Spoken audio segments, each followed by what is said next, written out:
ไม่วีได้ฮะเนาะมันจะขี้นะมันแค่มาขี้บ้านไปไกล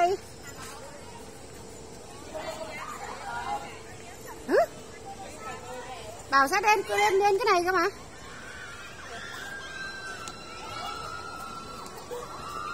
ôi phải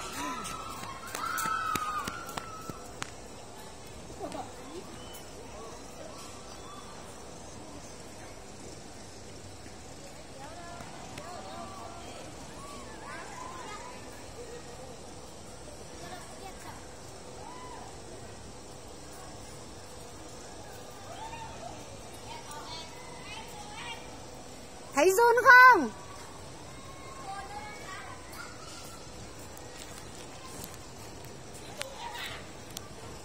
Sao thả baby con?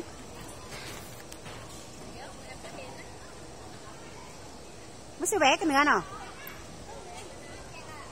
Ăn hả ship không? Hả ship con đừng không? Mưa ông hay chứ mưa không? Nó còn mưa chi đâu mà chứ phải giảm nữa quá.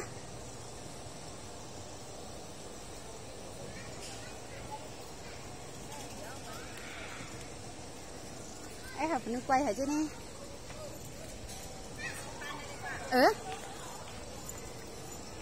Bên trên này có cho cơm máy quay không? Có cho cơm thoải mái gì?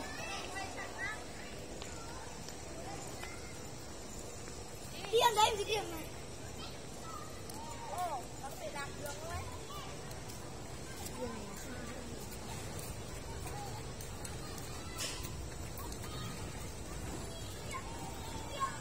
Khu du lịch vui chơi Bản Áng, rừng thông Mộc Châu này.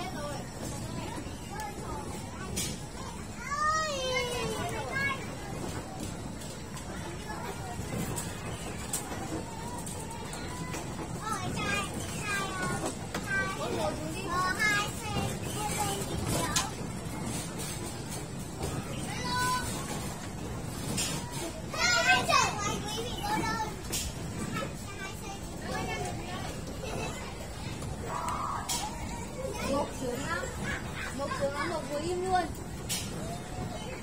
Mộc ơi. Mộc ơi.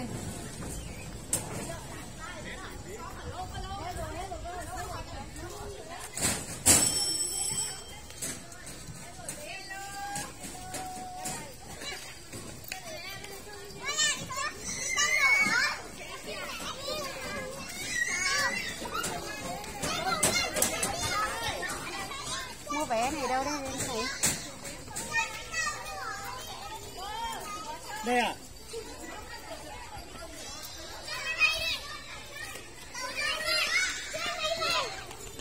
Máy bay hay tàu lửa? Mua vé đây, đu quay này mua đây à? Cô bây giờ chỉ có một người thôi.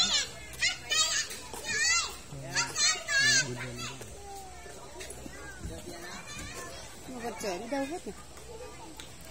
Mua luôn tí nữa họ lên là về.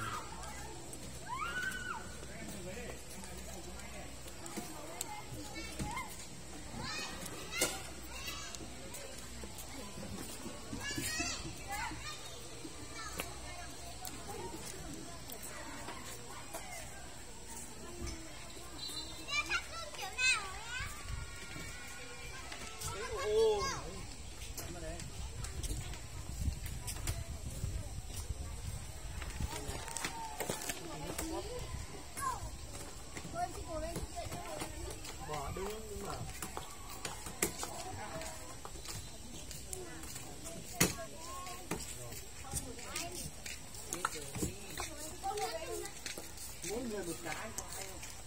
Em nhỏ như vậy một đấy. 1, 2, 3, 4 đấy. Nó đỏ lên cao nhá, mày ba chạy nó đỏ lên cao nó xanh xuống. Đừng có lên trên cao quá là gì nhá. Cao vừa thôi. Cao vừa thôi, xong lại ở nước xanh lại xuống. Cao lên chừng chừng. Nhưng mà phải giữ em đấy nhá. Ôm em nhá. Chắc chắn nhá. Cài chưa? Có cài luôn. Có cài chưa? Giữ em nhé. Có cài chưa? Dì ơi giữ em, dì ơi giữ em. Ôm chặt vào. Đi bấm nút ra rồi lên. Nút đỏ lên. Quý chỉ cần một tay giữ em, một tay bấm thôi Quý ơi. Bấm nút đỏ đi. Bấm nút đỏ lên. Nút đỏ giữ. Đi lên Phương ơi.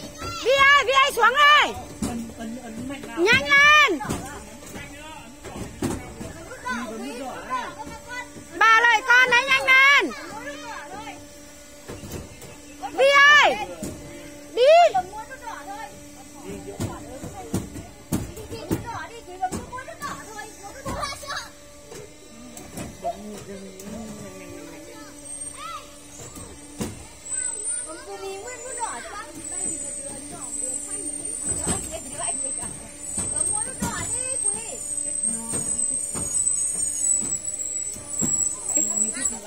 Ta mua rồi các con mua đi.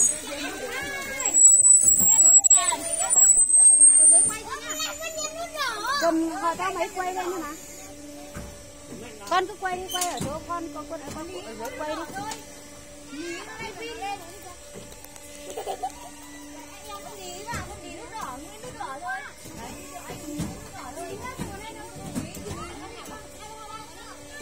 Sao khí biết rồi đấy.